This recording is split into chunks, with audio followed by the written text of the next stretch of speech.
Big news in the Marvel Universe, there's a fresh Venom about to make waves, and it's not who you'd expect. The identity of the one true Venom is shrouded in mystery and won't be revealed until the end of the Venom War crossover event. Starting in December, the all-new Venom series will take center stage, crafted by writer Al Ewing and artist Carlos Gomez. But here's the twist, Eddie and Dylan Brock won't be donning the symbiote this time. Instead, the new host could be one of four well-known Marvel figures: Luke Cage, Rick Jones, Robbie Robertson, or Madame Mask. So, who's it going to be? The gold accents on the new Venom suit might suggest Madame Mask or Luke Cage, though Cage's role as New York City's mayor adds a layer of complexity. Meanwhile, Robbie Robertson has never had a superpowered alter ego, making him a surprising but intriguing candidate. And Rick Jones? He's been every kind of hero under the sun, why not Venom? This upcoming storyline marks a shift from the cosmic themes of previous Venom tales to a more grounded, earthbound adventure. Dylan Brock will be in the lead, investigating the new Venom's true identity. As for Eddie, we'll have to hang tight until the Venom War concludes to see where he fits in. Al Ewing hints that this story will feel a lot more like a classic Spider-Man escapade, set firmly in the familiar landscape of New York City. Mark your calendars, all new Venom #1 hits the shelves in December, featuring a cover by Adam Kubert. Meanwhile, comic enthusiasts and superhero aficionados, gather round because I've got news that's about to set the comic world on fire. Picture this, you step into your favorite comic shop, and that familiar scent of fresh ink hits you like a wave of nostalgia. There it is, Spider-Boy #13, and trust me, this isn't just any issue. This one's going to blow your minds. So here's the scoop, Marvel's about to introduce a brand new Spider-Girl, and her highly anticipated origin story kicks off in this next issue. And Marvel's not holding back, they're labeling this one a fatal issue. You might be wondering, fatal issue? What's that all about? Let me break it down. Spider-Boy and Daredevil are teetering on the brink of danger like never before. Enter the Golden Fawn, a villain so formidable, it's got everyone on edge. This isn't just a new threat, it's a game changer. Can you believe it? Daredevil could actually face his end in this issue. Marvel's cranking up the stakes to astronomical levels. Spider-Boy's future hanging by a thread, and Spider-Girl's role still shrouded in mystery. And here's the real kicker, the Golden Fawn is a total unknown. It's a brand new concept that's about to shake things up like never before. Picture it as a ticking time bomb, ready to explode with dramatic flair. So, what's the takeaway from all this? Brace yourselves for an epic roller coaster. Spider-Boy #13 is set to be a whirlwind of thrills, chills, and jaw-dropping moments. Make sure you grab your copy as soon as it hits the shelves and be part of this monumental chapter in comic book history. Thank you for joining me, and here's to an unforgettable read. In other news, picture this, you're at a comic convention, buzzing with excitement, surrounded by fellow X-Men fans. The room quiets as the panel starts, and executive producer Brad Winderbaum steps up to the mic. The anticipation is palpable. So, here's the big news, Winderbaum begins, leaning in as if he's about to drop a bombshell. In Season 2 of X-Men '97, we're bringing in not one, but two new X-teams. The crowd goes wild, and you can't help but lean forward, eager to hear more. Now, I can't say exactly who these teams are, he teases, but let's just say they both start with X and have a hyphen in their name. You and everyone else immediately start speculating. Could it be X-Factor? You whisper to the person next to you, or maybe Weapon X-Men? And then it clicks. Wait a minute, Polaris is in the new season, and she was part of X-Factor, right? Plus, Lady Deathstrike and Sabretooth, aren't they linked to Weapon X? It all starts coming together. Your excitement grows as you imagine these teams making their animated debut. But Winderbaum isn't done. He continues with a grin, and that's not all. We're bringing in new suits, inspired by the new X-Men series. Get ready for a whole new look. Your mind races,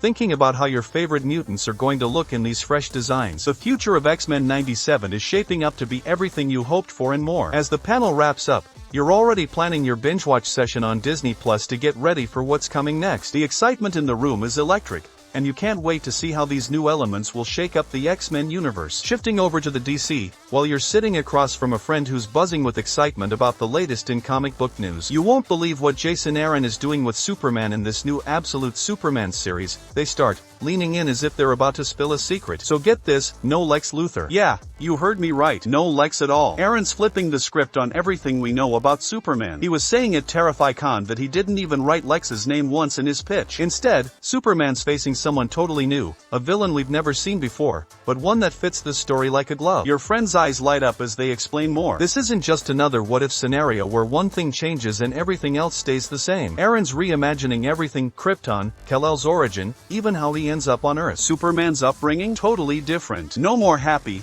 picture-perfect childhood. When we meet him, he's young, raw, and seriously pissed off. It's like Superman's been through hell and is still fighting his way out. They pause, letting that sink in before continuing. And here's the kicker, Aaron's grounding the locations too. Like, we're finally going to know exactly where Metropolis is in relation to Gotham. He's not playing around. He's planting a flag on where everything is in this new universe. You can tell they're really impressed. But the best part? He's keeping the heart of Superman intact. Aaron's like, what would Superman look like if he was created today, in 2024? It's all about modernizing the character without losing what makes Superman, well, Superman. In other DC news, picture this, you're catching up with a friend who's all about the latest in superhero comics, and they can't wait to share the big news. Hey, did you hear? Black Lightning is getting his own series again, and it's not just him, his daughters, Thunder and Lightning, are in it too. You can see the excitement on their face as they dive into the details. So, DC's launching this all-in initiative, right? And Jefferson Pierce, aka Black Lightning, is stepping up big time. He's leading this new Justice League Crisis Response Unit. But here's the twist, he's doing it with his daughters by his side. It's like a whole family thing,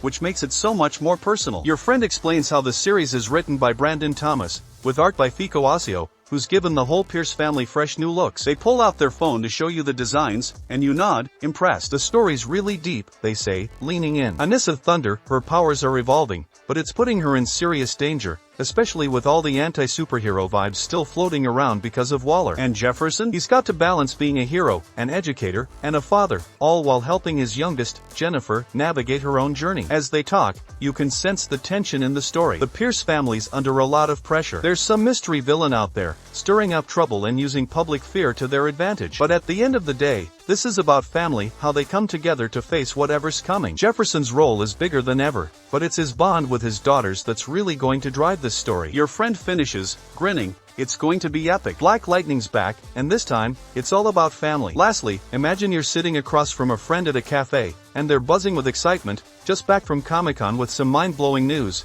The Teenage Mutant Ninja Turtles are crossing over with Naruto. You're both huge fans, and you can feel the energy radiating from them as they dive into the details. They lean in, eyes wide, and say, you won't believe it. TMNT and Naruto, two legendary ninja universes, are finally coming together. I mean, it's not something anyone saw coming, right? But that's what makes it so epic. They tell you about how Caleb Gollner, the writer, and artist Henry Precicia have this wild vision. Instead of just mashing the worlds together like most crossovers, they've decided to blend them into one universe. Imagine the Turtles getting a Naruto-style makeover, with the Hidden Leaf Village vibes and all those cool jutsu moves. Your friend pulls out their phone to show you some exclusive concept art they snagged from IGN. Look at this. The Turtles fit so perfectly into the Naruto world, it's like they were meant to be there all along. And the action figures? These are going to be insane. They continue, but it's not just about the Turtles learning jutsu. It's how these characters interact. Like, Naruto and Michelangelo, total kindred spirits. And Sakura, she's going to be kicking butt, especially when she teams up with Raphael. I can't wait to see how their personalities clash and complement each other. Then, with a grin, they drop the biggest bomb, and guess who the main villain is? Shredder. Yup.